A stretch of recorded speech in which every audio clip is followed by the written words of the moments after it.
ये विदेशी बैंकों में जो काला धन पड़ा है, भाइयों बहनों, उसको वापस लाने का हमारा फैसला है। मेरी स्वदेशी की व्याख्या बहुत सिंपल है। पैसा किसका लगता है उससे मुझे कोई लेना देना नहीं है। वो करेंसी काली है, गोरी है, मुझे कोई लेना देना नहीं है। नमस्कार दोस्तों, किसी भी राज्य के अंदर जब भी विधानसभा चुनाव होते हैं फिर लोकसभा चुनाव होते हैं, उससे पहले आपके घर के दरवाजे पर आकर के आपके नेता आपसे कहते हैं कि हम आपके हैं सनम। आपको वादों का गुलदस्ता देते हैं। उस गुलदस्ते की महक इतनी प्यारी होती है कि आम जनता उस वादों के गुलदस्ते के बहकावे में आ जाती है, उस नेता को वोट दे देती है। और जब वो नेता जीत जाता है उसके बाद वो ऐसी पलटी मारता है कि जब हम अपना कोई छोटा मोटा काम लेकर उसके पास पहुँचते हैं अपने विधायक के पास, तो वो बोलता है कि हम आपके हैं कौन। बट ध्यान रखिएगा कि पांचों उंगली बराबर नहीं होती हैं। हर नेता एक जैसा नहीं होता है। कुछ राज्य के नेता अच्छा काम भी करते हैं, यानी कि नेता पलटी मारते हैं। इसकी बहुत बड़ी बड़ी कहानी हमारे भारत के अंदर गढ़ी गई है और काफ़ी हद तक इसमें सच भी है। ये बात तो हमने सुनी है। लेकिन बीते कल के दिन कोई प्रधानमंत्री इस लेवल की पलटी मारेगा, ये किसी ने सोचा नहीं था। सोचिए, पहले ब्लैक मनी भारत देश के लिए एक बहुत बड़ा दुश्मन थी, आज वही दुश्मन हमारा एक बहुत बड़ा मित्र बन चुका है, अकॉर्डिंग टू द हमारे भारत के प्रधानमंत्री नरेंद्र मोदी जी के द्वारा। यानी कि जिसको पकड़ने का वादा किया था, आज वही दुश्मन हमारे देश का निर्माण करेगा, यानी कि ब्लैक मनी देश का निर्माण करेगी। यानी कि भारत निर्माण का अब ये ब्लैक मनी इंजन बन चुका है।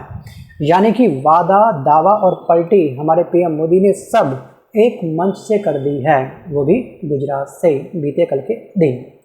आपको याद होगा 2024 में मोदी जी हमसे कहते थे, भाई और बहनों, मैं काला धन वापस लाऊंगा और हर गरीब के खाते में 15 लाख रुपए डालूंगा।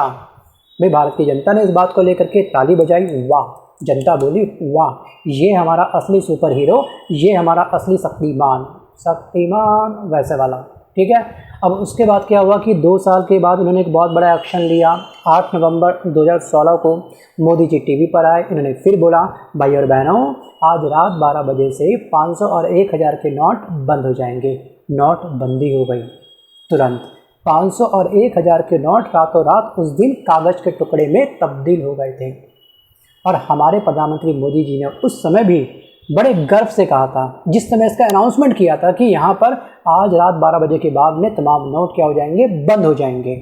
उस समय इन्होंने हमसे कहा था कि काला धन वापस आएगा, काला धन अब खत्म हो जाएगा, आतंकवाद क्या होगा, अब खत्म हो जाएगा, नक्सलवाद खत्म हो जाएगा। हमारे सामने वादों की एक बहुत बड़ा गुलदस्ता तैयार कर दिया था और आम जनता भी इस बहकावे में आ गई थी।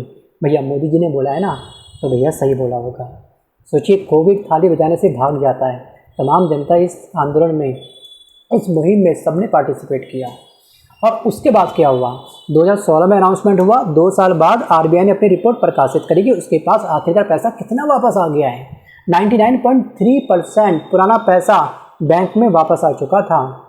यानी कि जो काला धन पकड़ना था वो लगभग ज़ीरो निकला, कोई पैसा नहीं आया। जब ब्लैक मनी उनके पास, सरकार के पास में पहुंची नहीं है, तो अकाउंट में आम जनता के 15 लाख रुपए कहाँ से आएगा। मतलब कि वो वादों में क्या हो गया, फुस्सी बम निकला। 15 लाख आप छोड़िएगा, 15 रुपये किसी के अकाउंट में अब तक नहीं आ पाए। लेकिन इस अनाउंसमेंट के बाद में नुकसान किसका हुआ? नुकसान हुआ आम जनता का। लोग लाइन में लग गए। किसी की उस दिन शादी टूट गई, शादी रुक गई, किसी की नौकरी चली गई और किसी ने एटीएम की लाइन में लग करके अपनी लाइफ पर फुल स्टॉप लगा दिया, अपना दम तोड़ दिया। क्योंकि वर्तमान समय में जो जनता है वो किसी न किसी बीमारी से त्रस्त है। किसी को हाई बीपी है, किसी को लो बीपी है, किसी को शुगर की दिक्कत है, किसी को थायराइड है, किसी के पैरों में दिक्कत है, किसी के बॉडी में स्टेन पड़े हैं, किसी को अटैक आ रहा है। ये कंडीशन थी उस समय। क्या हुआ इस अमृत काल में? मिला पैसा, आ गया ब्लैक मनी, आतंकवाद देश से ख़त्म हो गया? नहीं ना। और आज 2025 में हमारी मोदी जी ये कहते हैं कि मुझे कोई फ़र्क नहीं पड़ता। बीते कल दिन गुजरात में इनकी स्टेटमेंट थी, मंच से इन्होंने साफ साफ ये बोला है कि मुझे कोई फ़र्क नहीं पड़ता, पैसा काला हो या फिर सफ़ेद हो, मनी ब्लैक हो या फिर वाइट हो, बस उस मनी से फैक्ट्री हमारे भारत में लगनी चाहिए। लगता है कि मोदी जी की पॉलिटिक्स नेटफ्लिक्स की एक वेब सीरीज़ की तरह हो चुकी है। हर सीज़न में नया ट्विस्ट, नया विलेन और नया डायलॉग। सोचिए, 15 लाख का वादा अब बदल करके 15 लाख आए ना आए किसी के अकाउंट में, बस मुझे अपने देश के अंदर फैक्ट्री चाहिए, मुझे स्वदेशी वस्तु अपनी अब बनानी है, मुझे अपने औरों के ऊपर जो डिपेंडेंसी है देशों के ऊपर, उसे ख़त्म करना है। अब देखो, इसको ना हम लोग एक दूसरे आस्पेक्ट से भी देख सकते हैं। क्योंकि ट्रंप ने अभी हमारे ऊपर 50% का टैरिफ लगा रखा है। स्टील और एल्यूमिनियम पर पहले से 2 महीने पहले से इसने 50% का टैरिफ लगा रखा है। तो मतलब कि अब हमारा जो आइटम है ना विदेशों में महंगे दाम पर चल रहा है, लेकिन विदेश का जो बाइंग कैपेसिटी है वो कमज़ोर है, वो हमारे इस वस्तु को परचेज नहीं कर पा रही है, राइट। और अब जो इसने हमारे ऊपर टैरिफ लगा दिया है उसके बाद से हमारे देश की अर्थव्यवस्था बुरी तरीके से डगमगाने वाली है, उसकी सांस फूलने वाली है। क्या पता ये प्रेशर भी हो सकता है, क्योंकि हम हर तरफ बस इनकी जो स्टेटमेंट थी ना ये ब्लैक मनी वाली, जिन्होंने ब्लैक मनी को सपोर्ट किया है, इन्होंने क्या करा है, जो बहुत बड़े बड़े जो माफिया है ना, जो बड़े स्कैमर हैं, जिनके पास बहुत बड़ा पैसा है, जो यहाँ से फ्रॉड करा देश से विदेश जाके भाग गए हैं, वो अप्रत्यक्ष रूप से अपना यहाँ पर एक बहुत बड़ा इन्वेस्टमेंट अब कर सकते हैं। मतलब उनके लिए मोदी जी ने अब रास्ते खोल दिए हैं। मतलब कि देश के अंदर गबन करो और वही पैसा देश के अंदर आप लगा दो इन्वेस्टमेंट के रूप पर, दोबारा उस ब्लैक मनी से पैसा कमाओ। आपको याद होगा 2014 से पहले मोदी जी का वही फेमस डायलॉग था कि यहाँ पर 15 लाख लाएंगे। इस डायलॉग में 4 चांद लगाए थे बाबा रामदेव जी ने भी, मंच पे आकर के ब्लैक मनी को इन्होंने राष्ट्रीय मुद्दा बनाया था। और उस समय बाबा रामदेव की बहुत चलती थी, इनकी बहुत बड़ी रामदेव की एक बहुत बड़ी लहर थी हमारे भारत के अंदर। वो तो अलग बात है कि कोरोनिल की टैबलेट के बाद में इनका एक बहुत बड़ा स्कैम पकड़ा गया। जो पतंजलि का जो टूथपेस्ट है उसमें, जी हाँ, जो एक मछली की हड्डी का एक बहुत बड़ा केमिकल मिलाया जाता है। जब वो सैंपल जब लैब में गया, कोर्ट में इनके ऊपर केस चल रहा, उसके बाद इनकी छवि पर एक बहुत बड़ा बट्टा लग चुका है। तब तो लोगों ने उस समय रामदेव की बातों पर काफ़ी विश्वास किया और जनता ने इनको बना दिया सुपर हीरो, रामदेव जी को भी और हमारे भारत के प्रधानमंत्री मोदी जी को भी। जनता ने भरोसा किया, इनको जितवा दिया।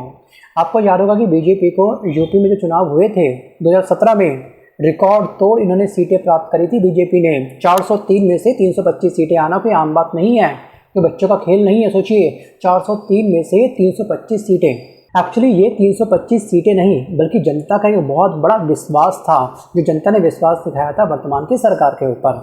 आज 2025 में अब मोदी जी गुजरात के मंच से जनता से ये कह रहे हैं कि मुझे कोई फ़र्क नहीं पड़ता, पैसा ब्लैक हो या वाइट हो, गजब हाल है भैया, बस फैक्ट्री भारत में लगे। यानी कि अब वही ब्लैक मनी जो 2014 में देश का सबसे बड़ा दुश्मन थी, 2016 में इस सरकार ने हमसे वादा किया था कि इसको पकड़ के वापस लाएंगे नोटबंदी के द्वारा। आज 2025 में यही ब्लैक मनी भारत निर्माण का एक बहुत बड़ा इंजन बन चुकी है।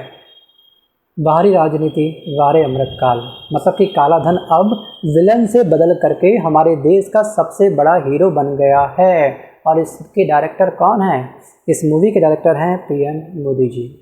पहले का ब्लैक मनी से देश बर्बाद हो रहा है, ब्लैक मनी पकड़ेंगे, और अब कह रहे हैं कि ब्लैक मनी से फैक्ट्री लगाओ, देश आबाद होगा, देश के अंदर रोजगार बनेगा। Think about it. अगर आप भारत के प्रधानमंत्री होते, आपको कल स्पीच देनी होती गुजरात में जा कर के, और वर्तमान के सिनेरियो को पता है कि हमारे ऊपर 50% का टैरिफ ठोक दिया है ट्रंप ने, तो आप अपनी स्पीच कैसे देते इस मंच से? वीडियो को पॉज करके अपनी कंप्लीट स्पीच को, जी हाँ, मुझे पक्का सेंड करिएगा। ये मेरी आपसे एक हम्बल रिक्वेस्ट है। आते हैं वापस टॉपिक की तरफ। अब बात करते हैं कि आखिरकार मोदी जी ने अचानक ब्लैक मनी का ये इतने बड़े फ़ैन क्यों बन गए हैं? इसके पीछे की इनकी मजबूरी भी है। इसका साफ साफ जवाब ये है कि अमेरिका ने धमाकेदार हमारे ऊपर टैरिफ स्टार्ट कर दिया है, वो भी 50% के आसपास। अब ज़रा सोचिएगा कि किस किस सेक्टर पर इसका इफेक्ट पड़ेगा। कुछ सेक्टर भी आपको पता होनी चाहिए किन किन सेक्टर पर एक बहुत बड़ा झटका लगा है। तो सबसे बड़ा झटका लगा है हमारे टेक्सटाइल सेक्टर को, सबसे बड़ा झटका लगा है हमारे जो जेम्स एंड जो हमारी ज्वेलरी सेक्टर है उसको, और सबसे बड़ा झटका लगेगा आने वाले समय में आईटी सेक्टर को।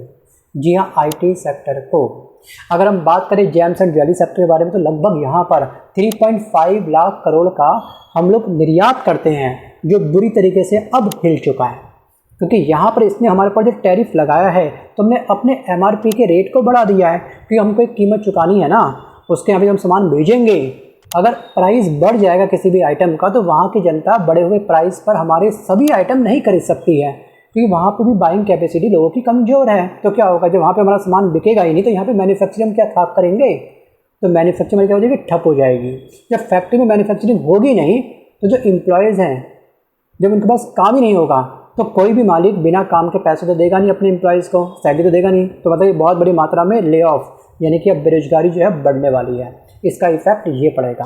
अगर हम बात करेंगे टेक्सटाइल सेक्टर के अंदर, मतलब कि कपड़ा उद्योग में करीब 1.8 लाख करोड़ की हमारी इंडस्ट्रीज़ है, पूरी की पूरी बुरी तरीके से उसकी अब सांसें फूल चुकी हैं इस 50% टैरिफ के बाद। क्योंकि जो कपड़ा उद्योग है ना, इसमें गांव देहात के लोग बहुत बड़ी मात्रा में काम करते हैं। उसमें पढ़े लिखे होने की बिल्कुल आवश्यकता भी नहीं है। केवल आपको नीडल में कैसे धागा फंसाना है, बस मशीन कंटिन्यू अपना काम करते रहेगी, आपको बस सामने खड़े रहना है। या फिर कुछ जो कपड़ा सिलते हैं, मतलब कि इसमें ज़्यादा पढ़ाई लिखने की आवश्यकता नहीं है। एक बहुत बड़ा तबका इस टेक्सटाइल सेक्टर के साथ में जुड़ा हुआ है, आज उसकी सांसें फूल चुकी हैं और वहाँ पर भी हमारी बेरोजगारी अब बढ़ने वाली है। एक बहुत बड़ा दबाव एक्चुअली पीएम मोदी जी के ऊपर है, मैं मानता हूँ। आप देखिएगा स्टील और एल्यूमिनियम के ऊपर 2 महीने पहले से 50% का टैरिफ लगा रखा है। मतलब कि बहुत बड़ी मात्रा में भारत से सामान जाता था अमेरिका में, स्टील और एल्यूमिनियम जाता था, अब वो धड़ाम हो चुका है। नतीजा क्या हुआ? देश के एक्सपोर्ट ओरिएंटेड सेक्टर एकदम बुरी तरीके से कराने लगे हैं वर्तमान समय में। रोजगार का हाल पहले से ही खस्ता है, आपको पता होगा। अब इंडस्ट्रीज का प्रेशर सीधा हमारी वर्तमान की सरकार पे आ चुका है और आज यही वजह है कि मोदी जी का नया फंडा तैयार हो चुका है। लेकिन इस फंडे में एक बहुत बड़ा झोल है, बताऊंगा कैसे। देखिए, ब्लैक मनी हो या फिर वाइट मनी हो, बस फैक्ट्री भारत में लगनी चाहिए और मजदूर हमारा भारतीय होना चाहिए, लैंड या फिर उसकी भूमि हमारी भारत की होनी चाहिए, ये इनकी कंडीशंस है। अब सोचिएगा कि अगर कोई सट्टेबाज है, कोई जुआरी है, कोई जुआ खड़ा करके एक बहुत बड़ा कारोबारी बन चुका है, या फिर एक बहुत बड़ा मनी माफिया है जिसने 1000 करोड़ का एक ब्लैक मनी कमाई, उसमें से 300 करोड़ की फैक्ट्री हमारे भारत देश के अंदर खोल दी, तो क्या उस ब्लैक मनी या फिर जो माफिया व्यक्ति है, क्या उसका इससे पाप धुल जाएगा? ब्लैक मनी को वैध कर देने से भ्रष्टाचार अप्रत्यक्ष रूप से इसको एक बहुत बड़ा सहारा मिल जाएगा और जो लोग ईमानदारी से काम कर रहे हैं उनका मनोबल ब्रेक हो जाएगा। ये तो आपको कम से कम सोचना चाहिए था। आप खुद एक बार सोच के देखिएगा कि ईमानदारी से टैक्स देने वाले बिजनेसमैन और स्टार्टअप ऑनर के साथ में क्या इनका पीएम मोदी जी का कदम क्या सरासर अन्याय नहीं है? आप सोचिएगा कि ईमानदार व्यापारी का मनोबल क्या इनके इस स्टेटमेंट के बाद में धराशायी नहीं हो जाएगा? क्या उसकी हिम्मत नहीं टूटेगी? जिन्होंने सालों साल मेहनत करी, दिन रात एक किया अपना बिजनेस खड़ा करने के लिए, वाइट मनी से जिसने कारोबार किया, उनकी मेहनत के सामने आज ब्लैक मनी वाले सुपर हीरो बन जाएंगे। गजब हाल है इस अमृत काल में। तो सवाल ये है कि अब जनता आखिरकार हमारे नेता की किस बात पर भरोसा करे? उस बात पर कि ब्लैक मनी देश का दुश्मन है, इसे ख़त्म करना है किसी भी हालत में, या फिर वर्तमान की बातों पर हम यकीन करें कि ब्लैक मनी भारत के निर्माण का एक बहुत बड़ा इंजन है? करें तो करें, हम आखिरकार क्या करें? वीडियो को पॉज करके आप चाहो तो मुझे कमेंट कर सकते हो। लेकिन अब आपको क्या लगता है कि ब्लैक मनी से देश का विकास करना बिल्कुल सही है, या फिर ठीक है वक्त के हिसाब से करवट लेनी पड़ती है? अभी कंडीशन हमारी यही है, हालत खस्ता है, जो भी पैसा है जहाँ से भी पैसा है आना चाहिए। आपको क्या लगता है? सो गाइस, आज के इस वीडियो में बस के इतना ही। मिलता हूँ जल्द नए वीडियो के साथ में, तब तक के लिए धन्यवाद।